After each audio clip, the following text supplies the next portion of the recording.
जय भवानी।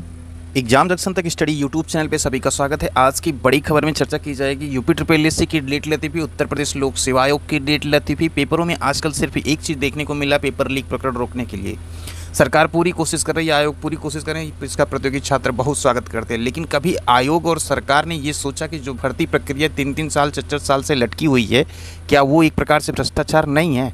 इसको लेकर के सरकार ने कभी कोई शासनादेश नहीं जारी किया, आयोगों की नहीं नकेल कसी गई कि समय रहते विज्ञप्ति को पूर्ण किया जाए।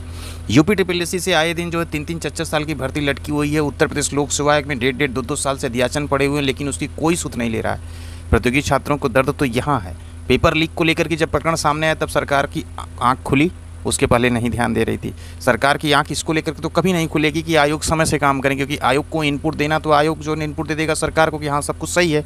लेकिन प्रतियोगी छात्रों के सामने ये चीज़ें हमेशा समस्या खड़ी करती हैं कि आयोग समय से काम नहीं करते, कि कोई भर्ती प्रक्रिया 1 साल में पूरी की जाए समय रहते, तो ये यूपी ट्रिपल एससी से बहुत दूर की बात है।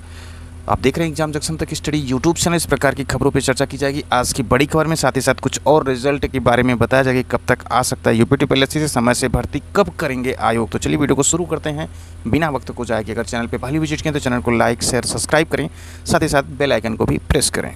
आज के समाचार पत्रों में विज्ञप्ति जो है क्रमशः निकल रही है, जो है कस्तूरबा गांधी से, और ये हर डिस्ट्रिक्ट से निकल रही हैं। तो किसी भी डिस्ट्रिक्ट से आप हैं उसको देख के अप्लाई कर सकते हैं। ये है बेसिक शिक्षा अधिकारी बागपत से जो है कस्तूरबा गांधी बालिका आवासीय विद्यालय बड़ौत तो छपरौली में संविदा के आधार पर रिक्त पदों को भरा जाना। बड़ौत में एक, क्योंकि इस समय आउटसोर्सिंग को लेकर के सरकार ध्यान देती है, आउटसोर्सिंग से ही प्रक्रिया को पूरी करनी चाहती है। इसको लेकर के सरकार जो ये स्पष्ट होता है, जैसे ये तो कस्तूरबा गांधी का खैर गठन ही इसी आधार पर किया गया था, इस प्रकार से इसमें भर्तियाँ होती हैं। लेकिन अन्य विभागों में भी जिसमें समूह की भर्ती वगैरह की प्रक्रिया जो होनी चाहिए, जिसमें अच्छी खासी भर्ती आनी चाहिए, उसको भी आउटसोर्सिंग के माध्यम से ही भर्ती प्रक्रिया पूरी करने की कवायद जो है सरकार की तरफ से की जा रही है।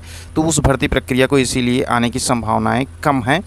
वहीं बड़ौत में जो है यहाँ पे 24,200, इसको डिटेल में जाके वहाँ पे देख सकते हैं वेबसाइट पे। और उसके बाद आवेदन आमंत्रित किए गए। प्रत्येक पद हेतु जो है निर्धारित मानदेय शैक्षिक योग्यता के लिए bagpat.nic.in पर जो है ये चीज़ें उपलब्ध हैं। आयोग के द्वारा निर्णय लिया गया कि 5 घंटे पहले ये डिसाइड हुआ किस सेट का पेपर जो है लिया जाएगा या कौन सा, क्योंकि 2-4 सेट बनेंगे, उसी के आधार पर निर्णय किया जाएगा कौन से सेट का पेपर लिया जाएगा। और सील बंद कापियाँ दी जाएंगी, यानी कि पैकेट जो रहेंगे वो बंद रहेंगे, वो प्रतियोगी छात्र खुद खोलेंगे।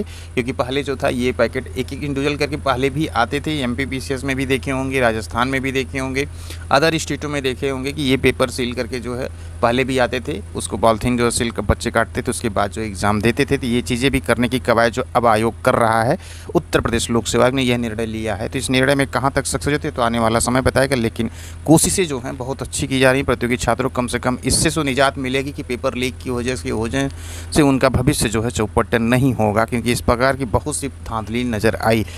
अब यहाँ पर उत्तर प्रदेश लोक सेवा आयोग की भर्ती परीक्षाओं में प्रश्न पत्रों की सुरक्षा को लेकर के महत्वपूर्ण बदलाव किया गया। आयोग की सभी परीक्षाओं में हर अभ्यर्थी को सीलबंद पैकेट में प्रश्न पत्र दिए जाएंगे और अभ्यर्थी सीलबंद पैकेट को अपने हाथों से खोलेंगे। अन्य आयोग और बोर्डों की भर्ती परीक्षाओं में भी इस व्यवस्था को लागू किए जाने की तैयारी हो गई है। इसके पूर्व आयोग की परीक्षाओं में 24-24 प्रश्न पत्रों के बंडल सील पैकेट में परीक्षा केंद्रों को भेजे जाते। ऐसे में बंडल की सील को नुकसान पहुंचाए बिना उसमें से एक पेपर आसानी से निकाला जा सकता था। पेपर लीक मामले में जो है यह आशंका भी जताई गई कि बंडल की सील को नुकसान पहुंचाए बिना उसमें एक प्रश्न पत्र निकाला गया और बाद में वापस बंडल में रख दिया गया। लेकिन अब ऐसा नहीं हो सकेगा। पेपर अब लोहे के बॉक्सों में रखे जाएंगे और हर प्रश्न पत्र को अलग अलग सील किया जाएगा। प्रश्न पत्रों के सील पैकेट पारदर्शी होंगे, यानी कि वही चीज़ जो हमने आपको बताया कि एक पॉलीथीन में जो है सील करके जो दिया जाएगा, उस पॉलीथीन को जो प्रतियोगी छात्र निकालेंगे। अगर MPPCS वगैरह दिए होंगे या वो राजस्थान में दिए होंगे तो अक्सर जो है पहले ये चीज़ें पेपर आते थे, अब उसी को लेकर के आयोग भी निर्णय लिया है।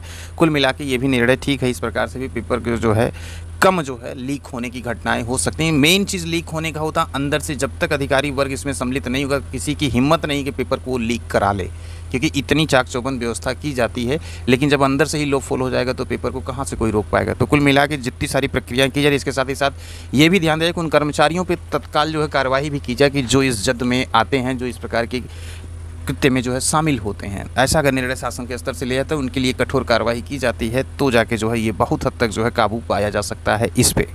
वहीं अगली खबर, शिक्षकों और कर्मचारियों की डिजिटल उपस्थिति। कल से परिषदीय विद्यालयों के शिक्षकों में नाराजगी करेंगे विरोध। परिषदीय विद्यालयों में एक्चुअली क्या है कि ग्रेड पे वगैरह अच्छे खासे हैं, इसके बाद सरकार के द्वारा जो इनसे काम कराने के तरीके को लेकर के आए दिन विरोध प्रक्रियाएं होती रहती हैं। अब डिजिटल उपस्थिति कल से अगर होगी तो इसमें विरोध करने की क्या जरूरत है। डिजिटल उपस्थिति हो रही तो अच्छी बात है, अपने समय से जाइए, अपनी ड्यूटी करिए, अपना काम करिए। और उसमें करना क्या, परिषदीय विद्यालयों में शिक्षक कर्मचारियों की 8 जुलाई से डिजिटल अटेंडेंस लगाने के निर्देश दें। इसके साथ इसको लेकर के विरोध के स्वर भी तेज हो गए हैं। एग्जाम जंक्शन तक स्टडी यूट्यूब चैनल के प्लेटफॉर्म से आप इस खबर के लिए कितना जो इसके समक्ष इसके मतलब पक्ष में है कि जो है समय से भर्ती आयोग करे, क्योंकि यूपी ट्रिपल में जो भर्ती प्रक्रियाएं जो चल रही हैं अभी तक उसका रिजल्ट नहीं आया। वो 4-4 साल 5-5 साल 3-3 साल की भर्ती प्रक्रियाएं हैं। क्या ये तर्कसंगत है? ये निर्णय सही है? प्रतियोगी छात्रों को भविष्य को लेकर के सरकार इधर क्यों नहीं ध्यान देती? कभी इसके संदर्भ में स्टेटमेंट नहीं आया सरकार की तरफ से या मीडिया की खबरों के द्वारा कि जो है एक भर्ती प्रक्रिया को 1 साल में कंप्लीट करना है और पुरानी भर्ती प्रक्रियाओं को 1 महीने में कंप्लीट करे। ऐसा कोई निर्णय नहीं लिया गया सरकार के द्वारा, जो कि प्रतियोगी छात्रों के लिए समस्या का सबब है। जैसे जूनियर इंजीनियर रिजल्ट जो है काफ़ी दिन से पेंडिंग में पड़ा हो, लेकिन अभी तक उसको रिजल्ट को फाइनल नहीं किया गया। लेकिन ये जानकारी आ रही है कि अगस्त के मिड के पहले ये रिजल्ट क्लियर कर दिया जाएगा। यूपी ट्रिपल से काम जो है इस पे चल रहा है। उसके बाद वीडियो रिजल्ट भी देखने को मिलेगा। उसके बाद जो है कंबाइंड टेक का रिजल्ट जो है यूपी ट्रिपल से जारी हो सकता है। जूनियर असिस्टेंट टाइपिंग को लेकर के जो जानकारी है कि अगस्त तक जो है इसके संदर्भ में नोटिस जो है यूपी ट्रिपल जारी करेगा। और ITI इंस्ट्रक्टर के संदर्भ में इसी माह के जो है इस वीक में जो नेक्स्ट वीक आएगा इसी वीक में जो है उसके संदर्भ में नोटिफिकेशन भी जारी होगा एडमिट कार्ड वगैरह के बारे में। तो ये चीज़ें चल रही हैं यूपी ट्रिपल में। उत्तर प्रदेश लोक सेवा आयोग से जो है विज्ञप्ति को लेकर के अभी कोई जानकारी अपडेट नहीं हुई है कि LT GIC BO की विज्ञप्ति कब तक जारी होगी। यूपी ट्रिपल की प्रक्रिया ये है, तो उत्तर प्रदेश लोक सेवा आयोग भी कहीं किसी से कम नहीं है, क्योंकि 1-1.5 साल हो गया अध्यासन आए हुए, लेकिन उसको लेकर के कोई भी जो है प्रक्रिया भी आगे नहीं बढ़ी है। सरकार को इस पर भी विचार करना चाहिए और आयोग इस पर त्वरित निर्णय ले, क्योंकि बहुत सारी भर्ती प्रक्रियाओं को लेट करना भी एक प्रकार से वो सही नहीं है प्रतियोगी छात्रों के लिए। अगर प्रतियोगी छात्रों के हित में निर्णय लिया जाए तो इसको समय रहते ही विज्ञप्ति को जारी कर देना चाहिए। वही नई शिक्षा सेवा चयन आयोग जिसकी प्रक्रिया ही अभी समझा जाए तो सारी कुछ पेंडिंग में है, उसको लेकर के जबकि 22 में जो विज्ञप्ति आई थी TGT PGT की, उस विज्ञप्ति को लेकर के प्रतियोगी छात्र इंतजार कर रहे हैं कि वो भर्ती प्रक्रिया कब पूरी होगी। तो सरकार को इसमें भी तेज़ी थोड़ा दिखानी चाहिए, क्योंकि अध्यक्ष वगैरह आने की प्रक्रिया जो है वो बहुत धीरे गति से हो रही है। अभी फिलहाल अध्यक्ष आए ही नहीं है, कार्यवाहक अध्यक्ष से काम लिया जा रहा है।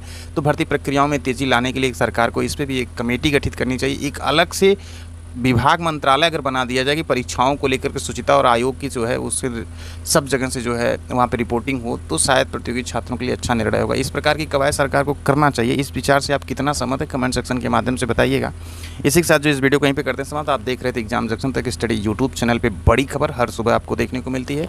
इस प्रकार के लेटेस्ट और ऑथेंटिक इन्फॉर्मेशन प्राप्त करने के लिए चैनल को सब्सक्राइब करें, लाइक करें, शेयर करें अपने फ्रेंड को, ताकि वो भी अपडेट से मुखातिब हो सके। खबरें छोटी होंगी या बड़ी होंगी, प्रतियोगी छात्र के हित की जो भी खबरें होंगी सबसे पहले आपको एग्जाम जंक्शन तक स्टडी यूट्यूब चैनल पे ज़रूर उठाई जाएगी। तो इसी के साथ इस वीडियो को करते हैं समाप्त। मिलते हैं अगली बड़ी खबर वीडियो के साथ।